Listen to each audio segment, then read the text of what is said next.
Gate തുറക്കാനായുള്ള അഫിയുടെ കാറിൻ്റെ horn ശബ്ദം കേട്ടതും ലക്ഷ്മി റൂം വിട്ടിറങ്ങി. സ്റ്റെപ്പുകൾ ഇറങ്ങി താഴെ എത്തുമ്പോൾ സെർവൻറ്റുമാരിൽ ഒരാൾ അവിടെയുണ്ട്. അഫിസാറ് വന്നു സിനി ചേച്ചി. അവർ തലകുലുക്കി ചിരിച്ചു. കാറ് വന്നു നിന്നതും ലക്ഷ്മി സിറ്റൗട്ടിൽ എത്തിയിരുന്നു. അഫി ദേഷ്യത്തോടെ പുറത്തേക്ക് നോക്കി. ഈ മുഖത്ത് നോക്കി എങ്ങനാ ദേഷ്യപ്പെടുക? എന്തിനും ഒരു കാരണം വേണ്ടേ? അവൾ ചെയ്യുന്നതിലും ഒരു ന്യായമുണ്ട്. ഇഷ്ടത്തോടെ ഓടി വന്നതല്ലേ? വേണ്ട. അവൻ കാറിൽ നിന്ന് ഇറങ്ങി. എന്താടി അവിടെ തന്നെ നിന്ന് കളഞ്ഞത്? പി എസിൻ്റെ ഡ്യൂട്ടി മറന്നോ? പി എസോ? ആര്? ഞാനോ? അവൾ അരികിലേക്ക് വന്നതും കയ്യിലിരുന്ന ബാഗ് ലക്ഷ്മിക്ക് നേരെ നീട്ടി. ഇതാണോ ഡ്യൂട്ടി? അവൻ വീട്ടിനുള്ളിലേക്ക് നോക്കി. മമ്മയും ആ നിധിഫൂതവും എവിടെ? ഷോപ്പിംഗ് ഉണ്ട്, പാർലറിൽ കയറണം എന്നൊക്കെ പറയുന്ന കേട്ടു. അപ്പോൾ ഇവിടെ ആരും ഇല്ലേ? അവളുടെ തോളിലൂടെ കൈയിട്ടുകൊണ്ടാണ് ചോദ്യം. ഇല്ല, ബർമ്മ സാറും ആദി സാറും രാവിലെ ഓഫീസിൽ പോയി. പിന്നാലെ അവരും പോയി. പിന്നെ സിനി ചേച്ചിയും ബിന്ദു ചേച്ചിയും ആശ ചേച്ചിയും കിച്ചണിലുണ്ട്. ഒരാളെവിടെ സീത? നീ വിട്ടുപോയതാണോ? ഏയ് അല്ല, ആ ചേച്ചി നാട്ടിൽ പോയി. 2 ദിവസം കഴിഞ്ഞു വരും. സ്റ്റെപ്പുകൾ കയറുമ്പോൾ അഫിയൊന്ന് കുനിഞ്ഞു. അവളെ കയ്യിൽ കോരിയെടുത്തു. മമ്മ പക്ക പ്ലാനിങ് ആണ് അല്ലേ സീത? അത് സാരമില്ല, എനിക്ക് സങ്കടമില്ല. കിച്ചണിൽ നിന്നവർ പുറത്തേക്ക് വന്നു. അയ്യേ ചേച്ചിമാര്. അവൻ പുഞ്ചിരിയോടെ തല താഴ്ത്തി. എനിക്ക് ഒന്ന് കിടക്കണം സീത, വല്ലാത്ത ക്ഷീണം. അവൾ ആ നെഞ്ചിലേക്ക് മുഖം ഒളിപ്പിച്ചു. റൂമിൻ്റെ ഡോർ ലോക്ക് വീണു. ലക്ഷ്മി മിഴികൾ ഉയർത്തി. അവൻ്റെ ചുണ്ടിൽ കുസൃതിച്ചിരി. ബെഡിൽ കിടന്ന് ഷർട്ട് ഊരി മാറ്റുന്നവനെ ഇമചിമ്മാതെ നോക്കി. കണ്ണുകൾ അടച്ചു പിടിച്ചു. ഓ, നീ കണ്ടിട്ടേ ഇല്ലല്ലോ. ഫ്രഷ് ആയിട്ട് വരാട്ടോ. അവൾ തലകുലുക്കി. പല്ലിൽ കടിച്ചു പിടിച്ചിരിക്കുന്ന ഡോറിൻ്റെ കീ കണ്ടതും ലക്ഷ്മി ചാടി എഴുന്നേറ്റു. അഫി ഉറക്കെ വിളിച്ചു. വേണം സീത, വെയിറ്റ് ചെയ്യണേ. അവൾ നാണത്തോടെ മുഖം താഴ്ത്തി. അവൻ്റെ ചിരി ഉയർന്നു കേൾക്കാം. അവൾ പില്ലോയിൽ മുഖം പൂഴ്ത്തി കിടന്നു. നീയും മോഹിച്ചിരുന്നു ഒരുമിച്ച് എന്തൊക്കെയോ. ചുണ്ടുകൾ കടിച്ചു പിടിച്ചു. നിമിഷങ്ങൾക്ക് ശേഷം അവൻ്റെ കൈയുടെ തണുപ്പ്. പിൻഭാഗത്തെ മുടി ഒരു സൈഡിലേക്ക് ഒതുക്കി മാറ്റിയതും അവൾ തല വെട്ടിച്ചു. സീത ഗൗരവത്തിൽ വിളിച്ചു. അനങ്ങാതെ കിടന്നു. ദേഷ്യം വന്നാൽ പിന്നെ ശാന്തത ഉണ്ടാവില്ല എന്ന് അവൾക്കറിയാം. പിൻഭാഗത്ത് ആ ചുണ്ടുകൾ അലഞ്ഞു നടക്കുന്നു. എന്തോ കളഞ്ഞു പോയത് തേടി നടക്കും പോലെ. ലക്ഷ്മി ഒന്ന് പുളഞ്ഞു. ഷോൾഡർ ഭാഗം താഴ്ത്തിക്കൊണ്ട് മുഖം പൂഴ്ത്തി. സീത, ഒന്ന് പറയടി. എന്ത്?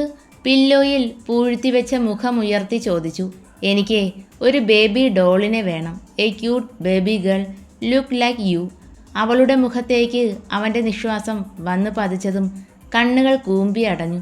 അതിനിപ്പോൾ എന്താ വേണ്ടേ സീത? അതെല്ലാം. കഴുത്തിടുക്കിൽ നനവ് പടർന്നു. ബാക്കിലെ ഹൂക്കുകൾ പല്ലിനാൽ അടർന്നു മാറി. അഭിമന്യു. അവൾ പെട്ടെന്ന് മലർന്നു കിടന്ന് അവൻ്റെ കണ്ണിലേക്ക് നോക്കി. അവിടെ തന്നെ അറിയാനുള്ള അവൻ്റെ മോഹം തെളിഞ്ഞു നിൽക്കുന്നുണ്ട്. സോറി, അവൾ പറഞ്ഞു. കൈ രണ്ടും വെച്ചും അവൻ്റെ കഴുത്തിലൂടെ ചുറ്റിപ്പിടിച്ചു. വൈ ലക്ഷ്മി. ചെക്കൻ്റെ കണ്ണുകൾ നിറഞ്ഞിട്ടുണ്ട്. അവനെ തന്നിലേക്ക് അമർത്തി. തലമുടിയിൽ തഴുകി. അഫിയുടെ ഉയർന്ന നിശ്വാസം പതിയെ നേർത്തു വന്നു. എന്തു പറ്റി ഇപ്പോൾ? ബേബി ഡോളിനെ പറ്റിയൊക്കെ? ലക്ഷ്മി തല താഴ്ത്തി. അഫിയുടെ കൈകൾ എവിടെയൊക്കെയോ പരതുന്നുണ്ട്. പതിയെ തഴുകി. ഡോളിന് വേണ്ടിയാണോ? അവൾ അവൻ്റെ കയ്യിൽ തടസ്സം പോലെ പിടിച്ചു. മുഖം വീർത്തു. അത് മീറ്റിംഗ് കഴിഞ്ഞ് എയർപോർട്ടിലിരിക്കുമ്പോൾ ഒരു ഫ്രണ്ടിനെ കണ്ടു. അവൻ്റെ വിരൽത്തുമ്പിൽ പിടിച്ച് ഒരു കുഞ്ഞു പെണ്ണ്. 3 വയസ്സ് വരും. ചുവന്ന തൊടുത്ത് ഉരുണ്ടുരുണ്ട് നടക്കുവാണ്. എനിക്ക് എടുക്കാൻ തോന്നി. എന്നിട്ടെന്തേ എടുത്തില്ലേ? നമ്മുടെ ബേബി വരട്ടെ. അവൻ കൊഞ്ചുന്നുണ്ട്. ലക്ഷ്മി ചിരിയോടെ കണ്ണുകൾ മുറുകെ അടച്ചു. അഫി അവളുമായി മറഞ്ഞു. കുറുമ്പ് കൂടുന്നുണ്ട് രാവണ. പിന്നിലൂടെ അലഞ്ഞു നടക്കുന്ന കയ്യെ തട്ടി മാറ്റി. എൻ്റെ സീതയല്ലേ? രാത്രി ഉറക്കമില്ലാത്തത് കൊണ്ടാവും അവൾ പെട്ടെന്ന് ഉറങ്ങി. അഫിക്ക് ഉറക്കം വന്നതുമില്ല. കോഫി ഷോപ്പിൽ ഇരിക്കുവാണ് ഇന്ദ്രനും നിധിയും ഇന്ദുജയും. ചേച്ചി എന്തിനാ വീട് വിട്ട് വന്നത്? അഭിമന്യു ഇപ്പോൾ വന്നിട്ടുണ്ടാവില്ലേ? അവർ തമ്മിൽ ഒറ്റയ്ക്ക് ഒരു വീട്ടിൽ. എന്തോ എനിക്കതത്ര പന്തിയായി തോന്നുന്നില്ല. പെണ്ണിനാണേൽ ഒടുക്കത്തെ സൗന്ദര്യവും. അവളെ ഓർത്തെടുത്തതും ഇന്ദ്രൻ്റെ രോമക്കൊടികൾ ഉയർന്നു വന്നു. ഡാഡി, ഫ്ലൈറ്റ് ഡിലേ ആയി. 12 മണിയായിട്ടും അവൻ ട്രിവാൻഡ്രം എത്തിയിട്ടില്ല. ഇനി എന്തായാലും വീട്ടിലെത്താൻ നൈറ്റാകും. ആ പെണ്ണിനെ വീട്ടിൽ നിന്ന് പുറത്ത് കടത്താൻ എന്തേലും മാർഗം പറഞ്ഞതാ ഇന്ദ്ര. അയാൾ കുറച്ചു സമയം ആലോചനയോടെ ഇരുന്നു. പതിയെ എന്തോ പറഞ്ഞതും നിധിയും ഇന്ദുജയും സന്തോഷത്തിൽ തലകുലുക്കി. കണ്ണിൽ മയക്കം പിടിക്കുമ്പോഴാണ് ലക്ഷ്മിയുടെ ഫോൺ ശബ്ദിച്ചത്. ബെഡിൽ നിന്നാണ് എന്ന് മനസ്സിലായതും കൈകൊണ്ട് പരതി ഫോണിലേക്ക് നോക്കിയതും അവന് ചിരി വന്നു. പറയ് സിദ്ധൂട്ട. അഫിയുടെ സ്വരം കേട്ടതും അവൻ മിണ്ടുന്നില്ല. നിന്റെ സീതേച്ചി നല്ല ഉറക്കാണ്. എപ്പോൾ എത്തി? 1 hours ആയി. എന്താ, എന്തേലും പ്രശ്നമുണ്ടോ? ഇല്ല ചേച്ചി, പിന്നെ അവൻ വിൽക്കുന്നു. സിദ്ധൂട്ട, അഫി നീട്ടി വിളിച്ചു. എൻ്റെ ചേച്ചിയെ അവിടെ എല്ലാവർക്കും ഇഷ്ടമാണോ? എനിക്ക് അമ്മയും ചേട്ടനും അച്ഛനും ഉണ്ട്. എല്ലാവർക്കും നിന്റെ സീതേച്ചിയെ വലിയ ഇഷ്ടമാണ്. അത് മതി. ശരി, വയ്ക്കുക. പിന്നെ ചേച്ചിയെ കാണാൻ ഒരു കൊതി. എന്നാ വരിക? ഉടനെ വരും മോനെ. വരുമ്പോൾ ലഡുവും ജിലേബിയും കൊണ്ടുവരാം. അഫിയുടെ ഓരോ വാക്കിലും സ്നേഹം തന്നെയാണ്. സിദ്ധു കണ്ണുകൾ തുടച്ചു. കരയാതെ പോയിരുന്ന് പഠിക്കാൻ നോക്കടാ ചെക്ക. ദേ, എന്നെ ചെക്കാന്ന് വിളിക്കണ്ട. പിന്നെ എൻ്റെ ചേച്ചിയെ ഡീന്നും കെറുവോടെ അവൻ പറഞ്ഞു. അല്ല, നിങ്ങൾ പെണ്ണുമാണോ അല്ലേ? ഒരു സംശയം. എനിക്ക് ചിരി വരുവാ ചെക്ക.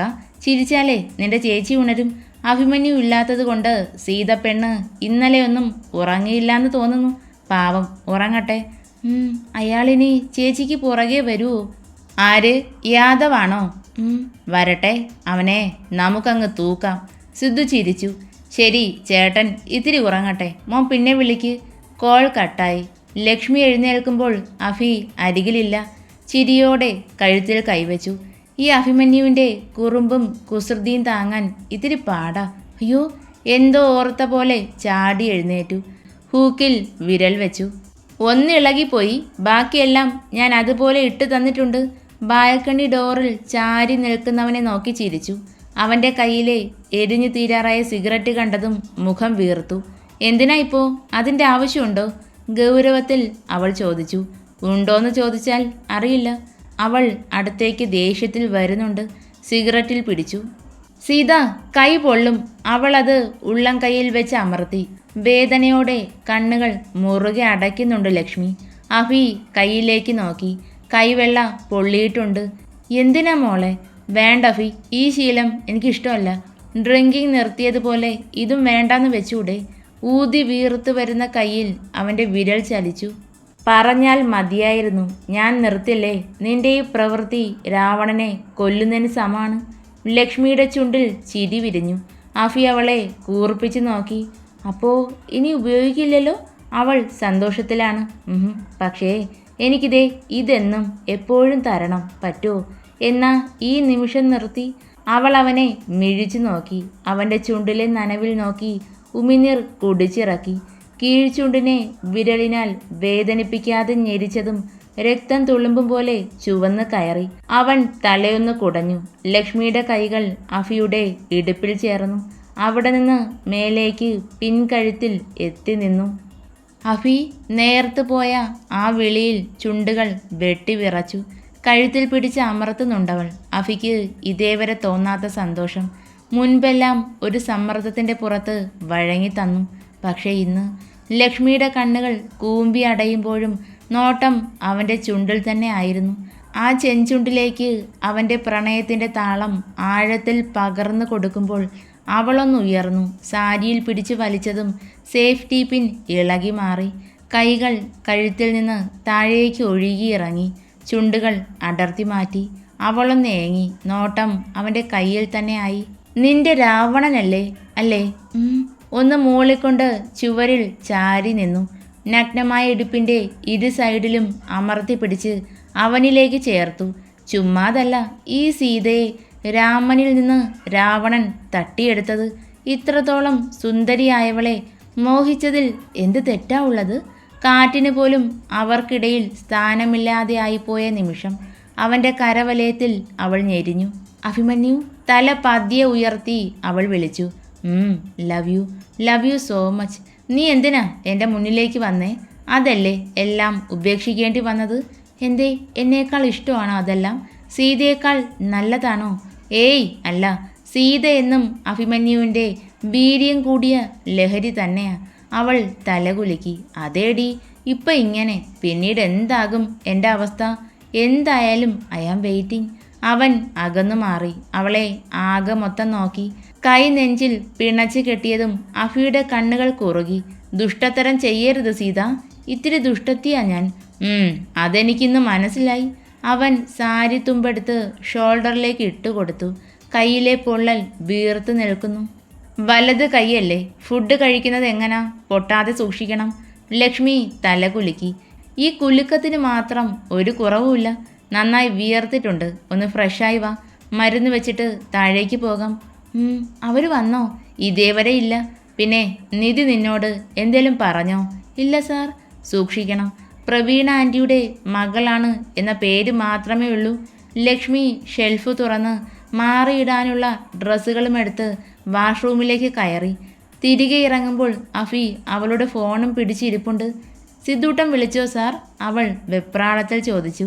ഇല്ല. എന്തേ? അത് ഞാൻ രാവിലെ 2-3 പ്രാവശ്യം വിളിച്ചതാ, ഫോൺ എടുത്തില്ല. തിരികെ വിളിച്ചതുമില്ല. എന്തു പറ്റിയോ ആവോ? അവളിൽ ഒരു വേവലാതി. വീട്ടിലിപ്പോൾ അച്ഛനും സിദ്ധു മാത്രമേ ഉള്ളോ? അപ്പോൾ ഫുഡ് ഉണ്ടാക്കുന്നത് ആരാ? അവൻ ചോദിച്ചു. അത് അച്ഛമ്മയുണ്ട്. അഫി സിദ്ധുവിൻ്റെ ഫോട്ടോ സൂം ചെയ്ത് നോക്കുന്നുണ്ട്. ഈ വീട് നിങ്ങളുടെയാണോ ലക്ഷ്മി? പെട്ടെന്ന് അഫി ചോദിച്ചതും ലക്ഷ്മി ഒന്ന് പതറി. അല്ല, വീട് കുഞ്ഞാണേലും കാണാൻ കൊള്ളാം. മുറ്റം നിറയെ ചെടികളും. അവൾ അവനെ അടുത്തിരുന്നു. വീട് സ്വന്തം. പതിയാണ് പറഞ്ഞത്. ഒന്നും തെളിച്ചു പറയില്ല. ഇത്രയ്ക്കും ഒളിപ്പിച്ചു വെക്കുന്നത് എന്തിനാ? ഇനി സിദ്ധു പറഞ്ഞ പോലെ ഞാനും യാദവിനെ പോലെ അവളെ, അങ്ങനെ എന്തേലും മനസ്സിലുണ്ടാവൂ? നല്ല വേദനയുണ്ടോ സീത? ഇല്ല സാർ. അവൻ തല താഴ്ത്തി കയ്യിലൊന്ന് ചുംബിച്ചു. ഡ്രോയർ തുറന്ന് മരുന്നെടുത്ത് കയ്യിൽ പുരട്ടിക്കൊടുത്തു. സീത, സാലറി നാളെ നാട്ടിലേക്ക് അയച്ചു കൊടുക്കട്ടെ? അവൾ ഒന്നും മിണ്ടാതെ തല താഴ്ത്തി. വേണ്ട സാർ, ഞാനതിന് ജോലിക്കൊന്നും പോകുന്നില്ലല്ലോ. എൻ്റെ പെണ്ണെ, നീ എന്താ ഇങ്ങനെ? അവർക്ക് അവിടെ ചിലവുണ്ടാവില്ലേ? എൻ്റെ ഭാര്യയുടെ കുടുംബം, അത് എൻ്റെയും കൂടിയല്ലേ? വേണ്ട സാർ. അവൻ ഇങ്ങനെ പറഞ്ഞാ എന്നെ ചതിച്ചത്. എനിക്ക് ഒരു ജോലി തന്നാൽ മാത്രം മതി. എൻ്റെ വീട്ടുകാരെ സംരക്ഷിക്കേണ്ട. അവരെ ഞാൻ നോക്കിക്കൊള്ളാം. പിന്നീട് ഒരു സമയം അതിൻ്റെ കണക്ക് കൂടി കേൾക്കാൻ എനിക്ക് പറ്റില്ല. ലക്ഷ്മി പുറത്തേക്ക് പോയി. അഭിമാനിയാണ്. കഷ്ടപ്പാടുകൾ പറഞ്ഞാൽ ഞാൻ സഹായിക്കും എന്നവൾക്കറിയാം. എന്നിട്ടും പണത്തിനു വേണ്ടി എന്തും ചെയ്യാൻ മടിക്കാത്തവർക്ക് മുന്നിൽ തികച്ചും വ്യത്യസ്തയായ ഒരു പെണ്ണ്. രാവണൻ്റെ മാത്രം സീത. അഫി നെഞ്ചുഴിഞ്ഞു. നാളെ അവർ മൂന്നും സ്വന്തം വീട്ടിൽ സമാധാനത്തോടെ കിടന്നുറങ്ങും. അത് മതി. മോനു, ന്യൂഡിൽസ് ആണ്. നിനക്കും നിധിമോൾക്കും വലിയ ഇഷ്ടമല്ലേ? വാ. അഫിയും ആദിയും വർമ്മയും ഹാളിലിരിക്കുവാണ്. എല്ലാവരും ഒരുമിച്ചിരുന്ന് ഫുഡ് കഴിക്കുന്ന പതിവ് ഇവിടെ ഇല്ലാത്തത് കൊണ്ട് തന്നെ ഇന്ദുജ അവനെ മാത്രമേ ക്ഷണിച്ചുള്ളൂ. അഫി പെട്ടെന്ന് ആദിയാണ് നോക്കിയത്. ഈ അവഗണന സ്ഥിരമായതുകൊണ്ട് തന്നെ അവൻ്റെ മുഖത്ത് ഒരു സങ്കടവുമില്ല. ആദിയും വർമ്മയും ഫുഡ് കഴിക്കാനിരുന്നു. അഫി എഴുന്നേറ്റതേയില്ല. ലക്ഷ്മി വന്ന് 2 ചപ്പാത്തിയും കറിയും അവരുടെ പ്ലേറ്റിലേക്ക് വിളമ്പി. കയ്യിൽ എന്താ മോളെ? വർമ്മ അവളുടെ കയ്യിൽ പിടിച്ചു. അത് ഒന്ന് പൊള്ളിയതാ, ലക്ഷ്മി പറഞ്ഞു. എങ്ങനെ? ഇത് സിഗരറ്റ്? അയാൾക്ക് സംശയം. എൻ്റെ ഡാഡി, ഞാൻ ടെസ്റ്റ് ചെയ്ത് നോക്കിയതാ. അവൻ ചുണ്ടിൽ വിരൽ വെച്ചു. ചൂടുണ്ടോ എന്നറിയണ്ടേ? വർമ്മയുടെ മുഖം ഇരുണ്ടു. നിധിക്കും ഇന്ദുജയ്ക്കും സന്തോഷായി. കണ്ടോ മോളെ, അവൻ അവളെ ഉപദ്രവിക്കുന്നുണ്ട്. എന്നിട്ടും കടിച്ചു തൂങ്ങി നിൽക്കുവാണ്. നാണമില്ലാത്ത ജന്തു. ഇന്ദുജ പതിയെ പറഞ്ഞു. മോനു, വാ. വീണ്ടും വിളിച്ചു. എനിക്കിന്ന് ന്യൂഡിൽസ് കഴിക്കാൻ ഒരു മൂഡില്ല മമ്മ. ഫുഡൊന്നും വേണ്ട. അവൻ സെർവൻറ്റിനെ നോക്കി. 1 ഗ്ലാസ് പാലും നട്ട്സും റൂമിലേക്ക് കൊണ്ടുവരണം. പിന്നെന്തോ കണ്ണുകാട്ടി പറഞ്ഞു. അവർ ചിരിയോടെ തലകുലുക്കി. അഫി പോവുകയും ചെയ്തു. ഇന്ദുജയും നിധിയും കിടക്കാനായി പോയി. മോൾ എന്തേലും കഴിച്ചോ? കിച്ചണിലെ ജോലി കഴിഞ്ഞു വരുമ്പോൾ വർമ്മ ചോദിച്ചു. ആദിയും അടുത്തുണ്ട്. ഇല്ല. അവൻ ചെയ്തതാണോ മോളെ? വർമ്മയ്ക്ക് വല്ലാത്ത സങ്കടം. അല്ല, സാറ് സിഗരറ്റ് ഉപയോഗിച്ചു. ഞാൻ പിടിച്ചു വാങ്ങിയപ്പോൾ സംഭവിച്ചതാ, അല്ലാതൊന്നുമില്ല. ആദിക്ക് ചിരി വന്നു. ആ, എന്നാ ഇവിടെ നിൽക്കണ്ട, വിട്ടോ. ലക്ഷ്മിക്കുള്ള ഫുഡ് റൂമിൽ എത്തിയിട്ടുണ്ട്, ആദി പറഞ്ഞു. അവൾ പുഞ്ചിരിയോടെ തല താഴ്ത്തി. വർമ്മ ലക്ഷ്മിയുടെ തലമുടിയിൽ വാത്സല്യത്തോടെ തഴുകി. നന്ദിയുണ്ട്. ഈ ജന്മം സീതാലക്ഷ്മിയോട് അച്ഛൻ കടപ്പെട്ടിരിക്കും. മകനിലെ മാറ്റത്തിൻ്റെ സന്തോഷമാണ് അയാളിൽ.